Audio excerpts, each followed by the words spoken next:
오늘 우리가 보는 본문은 이 고린도전서 4장을 이해하는 데 있어서 중요한 열쇠와 같은 내용입니다. 이 본문이 우리에게 지금 말하고 있는 것은 이제 그리스도의 일꾼, 하나님의 종에 관한 것을 이렇게 표현하고 있는데요.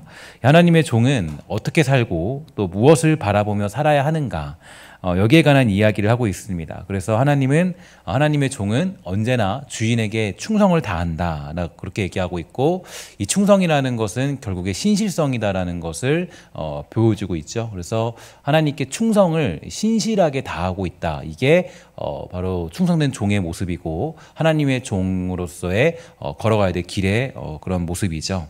이처럼 하나님의 종에게 중요한 것은 내가 무엇을 맡았고 어떤 일을 감당했느냐, 이게 중요한 것이 아니라 무언가를 맡기신 주인에게 충성을 다하는 것입니다. 그래서 신실하게 충성을 다하는 것, 내가 무엇을 맡았든지 간에 그 자리에서 충성을 다하는 것, 그게 바로 신실한 주의 종의 모습이죠. 분명 여기 본문에서 이 바울은 자신의 사도직을 의심받아서 하나님의 종에 관하여 설명하고 있기도 하지만, 이 종에 관한 것은 우리 모두에게 해당되는 것이기 때문에 결코 오늘의 내용을 여러분들 모두가 간과할 수 없고 우리 모두의 내용으로 받아들이는 것이 합당하다고 생각합니다. 이 본문을 통하여 주어지는 말씀의 내용들을 통하여서 여러분과 제가 지금 어떤 자리에 있고 또 무엇을 향해서 우리의 목표와 또 방향을 두고 또 믿음 생활을 감당해야 되는지를 깨닫고 충분히 점검할 수 있게 되는데요.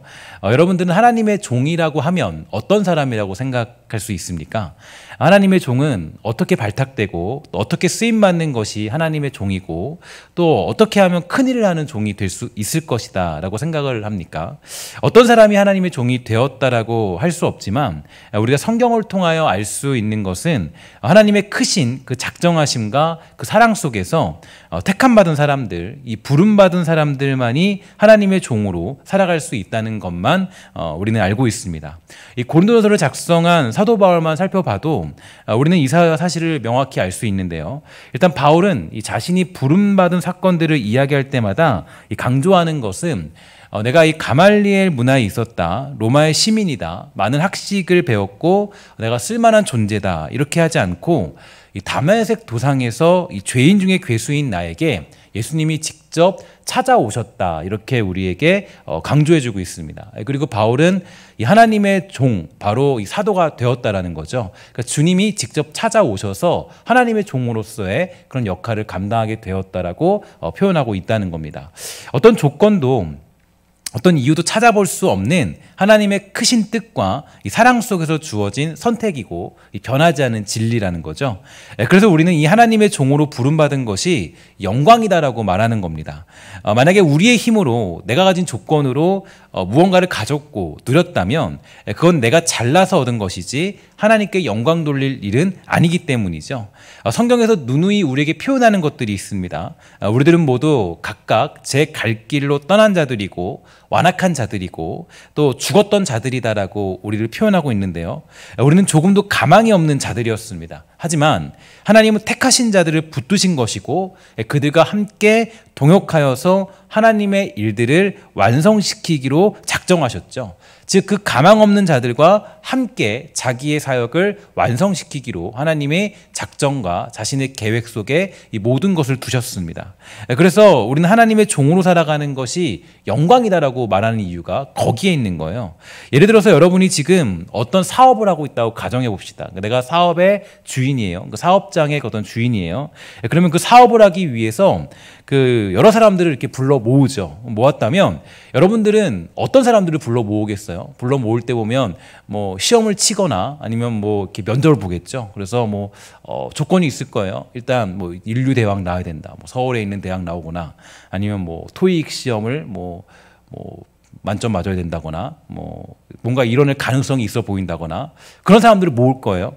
그리고 그 중에서 가장 뛰어나고 능력 있는 자를 선별해서 아주 중요한 일들을 맡기게 될 것입니다. 그러나 우리 하나님은 다르죠. 하나님은 달라요. 그럼 하나님의 사역 방법은요 좀 독특해요. 하나님 그 사역 방법은 능력 있는 자를 선별하지 않아요. 이게 하나님의 일하심이에요. 여러분, 이게 우리는 너무나도 하나님의 중요한 일하시는 방법인데 능력 있는 자를 선별해서 그 사람을 사용하는 것이 아니라는 거예요. 뛰어나고 잘나거나 뭔가 될 만한 사람들을 불러서 하나님의 일들을 동역하는 것이 아니라 아무런 가망도 없는 자들과 함께 동역하시겠다라고 우리에게 말씀하십니다. 이미 시작 자체가 그래요. 시작 자체가 우리를 통해서 일하시겠다는 것 자체가 이미 우리는 죽은 자들이었어요. 에베소서 표현하기를 죽었던 너희를 살리셨다라고 되어 있잖아요. 그러니까 이 얘기는 이미 우리는 가망이 없는 존재예요. 그런데 너희들과 함께 하나님이 일하시겠다라는 거예요. 그러니까 이 얘기는 우리의 능력이나 실력이나 여러분들과 제가 가진 어떤 힘이나 이런 것들에 근거하지 않는다라는 거예요. 하나님이 직접 하시겠다라는 거예요. 그래서 여러분 모세가 하나님 만나서 하나님이 모세를 부르실 때 뭐라 그래요? 하나님, 제가 뭘 할 수 있습니까? 제가 어떻게 하나님을 감당할 수 있죠? 라고 물었을 때 하나님 대뜸 뭐라 그래요? 야, 나는 어떤 존재라 그래요? 스스로 있는 자다라고 얘기하면서 하나님이 하겠다 이렇게 얘기하잖아요. 여러분 이게 하나님이 일하시는 방법이에요. 그러니까 우리가 이 교회의 어떤 그런 믿음의 구조, 또 여러분들의 신앙의 구조, 또 여러분들이 어떤 이 신앙을 이루어가고 교회에서 우리가 믿음 생활을 한다는 구조는 사실 굉장히 세상이 이해할 수 없는 구조예요. 그러니까 세상이 이해할 수 있는 구조는 사업적인 구조입니다. 세상은 뭐 실력 있고 능력 있는 사람들을 선발해서 구별해서 막 부르잖아요. 근데 우리는 안 그래요. 그렇지 않아요. 우리는 그런 사람들 사용하는 게 아니에요. 이미 시작부터 말도 안 되는 그런 마른 뼈 같은 사람들을 불러다가 그 사람들을 군대 삼아서 그 사람들에게 생명을 줘가지고 그 사람들이 움직일 수 있게 하는 게 하나님의 방법이라고요. 그래서 하나님이 그런 자들과 함께 동역하시겠다고 하는 것이 하나님의 그런 뜻이고 방법이에요. 그래서 여러분 이런 내용들이 우리가 요즘 묵상하고는 사사기에 보면 잘 나타나고 있는데, 아까도 우리가 11시 예배 때도 보았지만 왼손잡이 사사 보면 그 에웃이 있고, 또 그 다음에 그 삼갈 소모는 막대기로 600명을 죽인 삼갈이 있잖아요. 보면은 왼손잡이에요. 왼손잡이라는 건 전혀 오른손을 사용할 수 없다라는 그런 내용이 담겨 있다고 그랬죠. 살 수 없는 사람이고, 또 거기다 삼갈은 소모는 막대기. 소모는 막대기는 그냥 저 같은 사람이에요. 그냥 아무것도 없는 그냥 사람이에요. 그냥 뭐 가진 것도 없고 그냥 보통 사람이에요. 근데 그 사람이 600명을 죽여서 블레 사람을 죽인 거예요. 그리고 사사가 된 거예요. 그러니까 하나님이 일하신 방법이에요. 사사기 보면요, 그런 사람들이 쓰임 받아요. 그런 사람 사사가 된 거예요. 그러면 그런 아주 확실한 예가 나오는데, 좀 길지만 사사기 7장 2절부터 8절에 보면 그런 예가 나옵니다. 한번 볼까요? 여호와께서 기드온에게 이르시되 너를 따르는 백성이 너무 많은즉 내가 그들의 손에 미디안 사람을 넘겨주지 아니하리니 이는 이스라엘이 나를 거슬러 스스로 자랑하기를 내 손이 나를 구원하였다 할까 함이니라. 이제 너는 백성의 귀에 외쳐 이르기를 누구든지 두려워 떠는 자는 길르앗산을 떠나 돌아가라 하라 하시니 이에 돌아간 백성이 22,000명이요 남은 자가 10,000명이었더라. 여호와께서 또 기드온에게 이르시되 백성이 아직도 많으니 그들을 인도하여 물가로 내려가라. 거기서 내가 너를 위하여 그들을 시험하리라. 내가 누구를 가리켜 내게 이르기를 이 사람이 너와 함께 가리라 하면 그는 너와 함께 갈 것이요 내가 누구를 가리켜 내게 이르기를 이 사람은 너와 함께 가지 말 것이니라 하면 그는 가지 말 것이니라 하신지라. 이에 백성을 인도하여 물가에 내려가매 여호와께서 기드온에게 이르시되 누구든지 개가 핥는 것 같이 혀로 물을 핥는 자들은 너는 따로 세우고 또 누구든지 무릎을 꿇고 마시는 자들도 그와 같이 하라 하시더니 손으로 움켜 입에 대고 핥는 자의 수는 300명이요 그 외의 백성은 다 무릎을 꿇고 물을 마신지라. 여호와께서 기드온에게 이르시되 내가 이 물을 핥아 먹은 300명으로 너희를 구원하며 미디안을 내 손에 넘겨주리니 남은 백성은 각각 자기의 처소로 돌아갈 것이니라 하시니 이에 백성이 양식과 나팔을 손에 든지라. 기드온이 이스라엘 모든 백성을 각각 그의 장막으로 돌려보내고 그 300명은 머물게 아니라 미디안 진영은 그 아래 골짜기 가운데 있었더라. 아멘. 여기서 우리는 여러 가지 생각들을 할 수 있어요. 두려워 떠나는 자를 보냈으니까 남은 자는 용사겠구나. 물을 개처럼 핥는 사람은 겸손한 사람, 그래서 남은 자가 300용사구나, 이렇게 추측할 수 있겠죠. 하지만 본문은 그런 것을 말하고 있지 않습니다. 하나님의 선택과 부르심에는 어떤 차별도 존재하지 않고 어떤 그런 차별이 없어요. 우리에게서 어떤 근거와 이유 그리고 조건도 찾을 수 없다라는 것을 말하고 있습니다. 그래서 기드온을 비롯해서 함께하는 300용사들, 그들이 그 미디안 군대를 이길 수 있다는 어떤 조건을 가지고 있던 것도 아니고 강력한 훈련을 받았던 것도 절대 아니에요. 요즘 소위 말하는 이 몸짱들만 모여서 어떤 힘을 발휘했던 건 절대 아닙니다. 우리가 알 수 없는 하나님의 지혜와 그 부르심 속에서 그들은 선택되었고 결국 하나님께서 이루시고자 하는 일들을 그들이 이루게 된 거예요. 신약 성경으로 말하면 그들은 온전자가 아닌 절름발이었고 눈먼 자였고 중풍병자와 같은 자들이었지만 하나님께서는 그들을 하나님의 종으로 사용하신 거예요. 그리고 그 일을 이루어내신 겁니다. 이게 바로 하나님의 종들의 모습이에요. 하나님의 종이 유별나고 특별하지 않아요. 우리가 함께하는 성도들 한번 보세요. 여러분 주변에 있는 성도들을 한번 다 둘러보면 뭐 한번 둘러볼까요? 오랜만에 봤으니까 한번 그 사람 한번 둘러보세요. 한번 둘러보시면 한번 둘러보십시오. 한번 그래도 오랜만에 얼굴 보시면서 한번 얼마나 이뻐졌나, 그죠? 얼마나 이뻐졌나. 제가 금식기도 하고 오니까 사람들이 다 얘기해요. 뭐 안타까운 모습으로 보지 않고 멋있어졌다, 그죠? 살이 좀 빠지셨다, 좋아졌다, 보기 좋아요 그러시더라고요. 어쨌든 그러더라고요. 어쨌든 여러분 보면 좋잖아요, 그죠? 근데 여러분 어때요? 서로 뭐 특별하지 않죠? 모두가 하나님의 종이지만 모두 한결같이 가지고 있는 공통점은 유별나게 잘나거나 유별나게 뛰어나거나 유별나게 신실한 사람들이 모이지 않았어요. 다 그냥 나랑 비슷해요. 나나 저 사람이나 다르지 않아요. 저 사람이나 나나 그냥 거기서 거기 뭐 도찐 개찐이에요. 다 거기서 거기에요. 그게 하나님의 종이 가진 특징이라고요. 하나님의 종은 다르지 않아요. 그런데 하나님의 계획과 그분의 놀라우신 뜻이, 하나님의 놀라운 사랑이 우리를 부르신 거예요. 그리고 우리는 하나님의 종으로 쓰임받는 놀라운 은혜를 누리게 된 것입니다. 하나님의 종이라고 불리는 아까도 소개해드렸던 대표적인 인물이 한 명 있죠. 바로 모세입니다. 모세는 우리가 알고 있는 하나님의 종으로서 최고의 일을 감당한 사람이죠. 한번 생각해 봅시다. 근데 그가 정말 탁월한 사람입니까? 대단한 사람이에요? 뛰어난 사람이에요? 정말 그가 이스라엘을 독립시킬 만한 실력을 가지고 있었나요? 정말 그가 영웅입니까? 그가 탁월하게 된 것, 그가 영웅과 같이 불리게 된 것, 그것은 모두 하나님으로도 시작되었고 하나님으로 인하여서 완성되어졌습니다. 우리가 잘 알고 있는 내용이지만 모세를 좀 살펴보면 모세가 하나님께 부름받을 때 몇 세였냐면 80세였어요. 자신이 가진 모든 걸 다 잃어버릴 때였습니다. 모든 것을 포기하고 다 정리할 수밖에 없는 시간과 그런 날들을 맞이하고 있던 때예요. 그런데 이상하게 하나님은 그때서야 모세를 부르십니다. 그러자 모세가 말하는 거예요. 나는 할 수 없어요. 하나님, 이제 와서 나타나서 나에게 뭘 하자고 그러는 겁니까? 아니, 나타나려면 40세에 나타나셔서 나에게 좀 힘을 줘서 내가 좀 감당할 수 있게 하지, 왜 이제야 나타나서 나에게 지금 이런 일을 시키시는 거예요? 당연한 이야기죠. 누구도 이렇게 말하는 모세를 비난할 수 없어요. 그런데 그때 하나님이 유명한 말씀을 하십니다. 너무나 위대한 말씀이에요. 이게 바로 우리 기독교 신앙의 핵심이고 하나님의 그 큰일, 하나님의 일하심의 가장 큰 핵심이에요. 나는 스스로 있는 자다. 하나님이 하신다라는 거예요. 하나님이 하신다. 이거 외에 없어요. 신앙이라는 거는, 우리가 하나님의 종이라는 건 하나님이 하신다. 이거 외에 없어요. 하나님이 하신다. 이게 우리의 가장 큰 기본이라고요. 너가 뭔가를 가지고 있어야 내 일들을 할 수 있다라고 생각하지 마라. 너가 가지고 있었을 때 어떤 일들이 일어나 생각해봐라. 여러분, 우리가 가지고 있다고 주의 일 하나요? 가지고 있으면요 더 가지려고 하지 하나님 일을 안 해요. 가지고 있다고 주의 일 하는 게 아니에요. 오히려 가지고 있지 않을 때, 내가 없을 때 하나님 일 하더라고요. 여러분, 우리나라의 새벽 기도를 보세요. 아니, 우리나라의 기도의 절정기를 보세요. 가지고 있을 때 기도해요? 가지고 있지 않을 때 기도해요? 우리나라의 기도의 절정기는 아무것도 없을 때였어요. 아무것도 없을 때.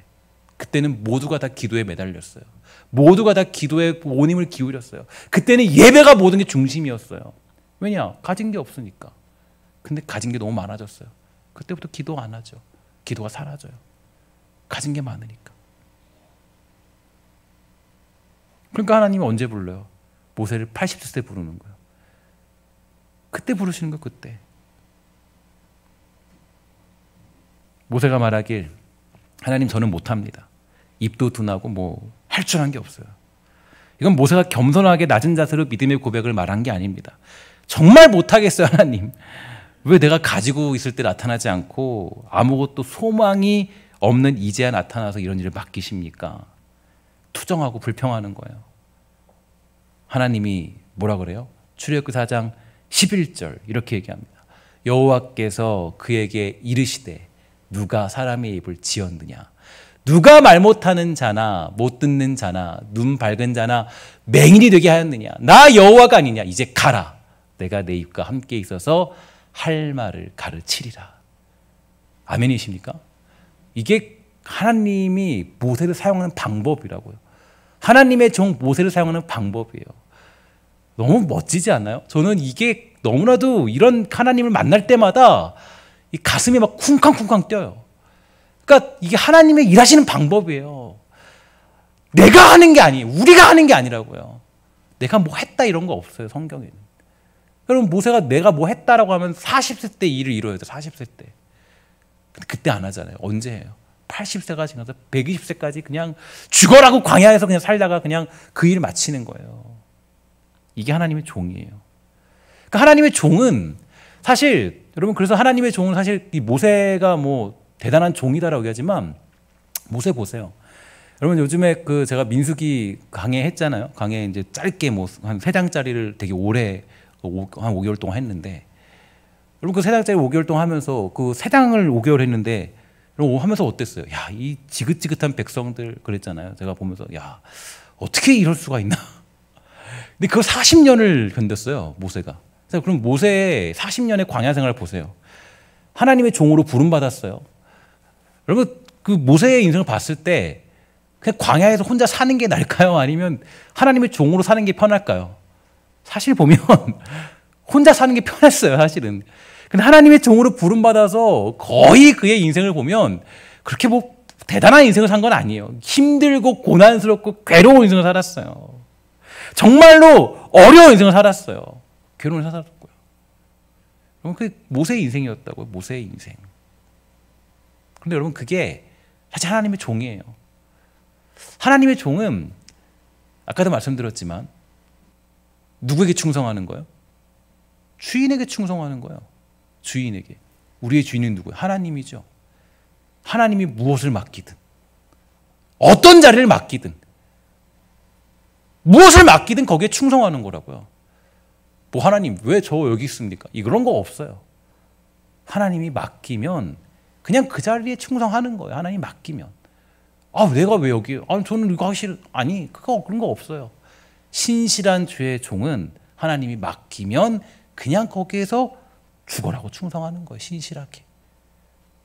그러니까 모세의 인생을 보면 사실 그의 인생이 사실 화려하지 않았어요. 너무 괴로운 인생이었어요. 40년 동안 그의 인생이 너무 괴로운 인생이었어요. 오죽하면 그 마지막 그 120살 되었을 때 가나안 땅 못 들어가잖아요. 들어가지 못하잖아요. 근데 그의 마지막이 어떻게 돼요? 마지막에 보면 그는 사라져 버려요. 그냥 그는 나중에 죽음도 없어요. 그냥 죽음도 없고 그냥 사라져 버리는 인생으로 그냥 끝나 버려요. 괴로운 인생길이었다는, 괴로운 인생길. 그럼 요즘에 그 가정에서 가장 홀대받는 사람이 한 명 있다 그러죠. 누구냐면 바로 남편이라고 합니다. 남자들이 홀대받는다 그래요. 물론 저는 그렇지 않습니다. 저는 귀하게 집에서 새 여자들에게 대접받고 아내에게 사랑받고 두 딸들에게 사랑받습니다. 그 오늘 제가 TV를 보는데 이 3명의 남자들이 모여서 이런저런 이야기를 하는 걸 들었어요. 한 사람이 이렇게 말해요. 나는 오늘 아침에 그 아내가 갈아준 야채즙 하나 먹고 출근했어. 그렇게 얘기하더라고요. 그리고 아내가 아침밥도 안 차려줘. 그래서 함께 있던 다른 남자가 얘기하기를, 야, 나는 오늘 아침에 잠 안 자고 눈 떴다고 혼났어. 이렇게 얘기하더라고요.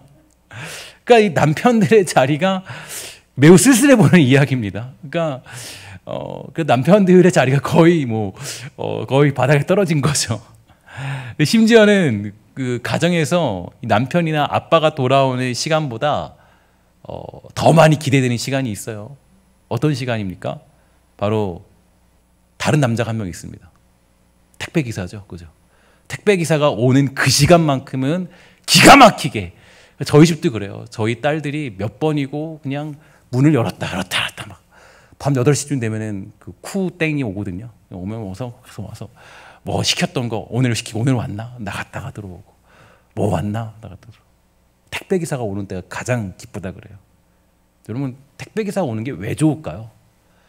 왜 좋을 것 같아요? 택배 기사가 와서 음식을 해줍니까? 아니죠. 음식 안 해줘요. 안마를 해주나요? 아니죠. 청소해주는 것도 아니에요. 왜 좋을까요? 택배 기사가 와서 좋은 이유는 뭐냐면 딱 한 가지예요. 택배 물건 하나 전달해주고 가는 거예요. 그것 때문에 기쁜 거예요. 그것 때문에 기쁜 거. 그러니까 그를 뭐 쳐다보지도 않을 거예요. 뭐 그게 없으면 반기지도 않을 거예요. 그 택배 기사가 인정받는 것은 바로 그 물건 하나 때문에 모든 설레임과 존재감을 인정받게 되는 것입니다. 제가 그래서 예전에 이 예화를 들으면서 너무 맞다고 생각이 들었던 게, 하나님의 종이라고 하는 건 택배기사 같은 거예요. 하나님의 종이라면 택배기사. 하나님의 종이 멋있어 보일 필요도 없고 대단해 보일 필요도 없어요. 하나님의 종은 신실하게 그냥 하나님이 맡기시는 일에 죽어라고 충성하면 되는 거예요. 그게 가장 멋진 길이라고요. 그러면 하나님의 일을 다 감당할 수 있는 겁니다.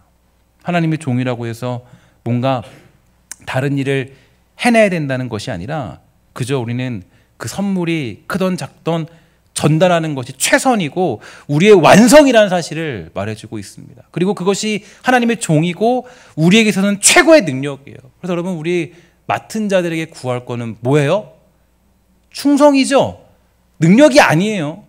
그러니까 여러분, 이게 자꾸 한국교회가 자꾸 우리를 바꾸려고 그래요. 능력을 구해야 된다고 생각해요. 능력이 아니에요. 우린 능력으로 쓰임받는 게 아니라고요. 충성으로 쓰임, 충성으로. 하나님께 충성하면 누가 일하시는 거예요?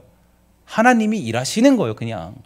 우린 충성만 하면 돼요, 하나님께 충성만 하면. 그러면 하나님이 다 일하시고 하나님이 해내시고 스스로 있는 그분이 하나님이 모든 일을 완성시켜 주시는 거예요.